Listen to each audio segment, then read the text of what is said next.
On July 1st, 1963, the US Post Office introduced zip codes, 5 digits that help turn addresses into routing data. When the input was clear, the system could move faster. Read the code, choose the route, send the letter forward, but the system only works when the signal is clear. When the address is damaged, incomplete, or ambiguous, routing becomes a judgment call.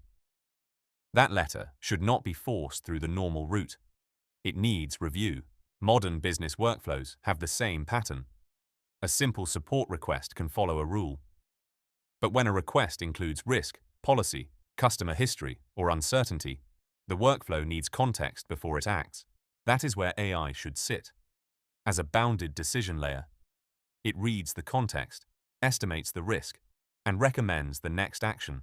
The workflow still decides what happens next. Auto-route safe cases, ask for approval when risk is high, and log the decision.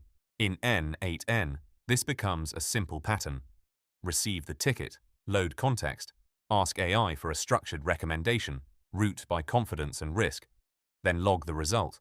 The workflow starts with a support ticket, a billing issue, a possible cancellation, and a customer ID. Then the workflow loads the rules that control what AI is allowed to recommend, and when approval is required. Then AI produces a structured recommendation. Category, risk level, confidence, approval requirement, and recommended action. The workflow does not blindly follow the AI recommendation. It checks whether human approval is required before deciding the next path. If approval is required, the ticket goes to a human. If not, it can be auto-routed. In both cases, the decision is logged.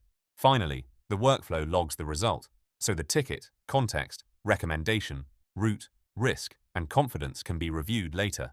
When the workflow runs, the high-risk ticket follows the human approval path and still ends with a logged decision. The rule is simple. Automate certainty. Use AI for judgment,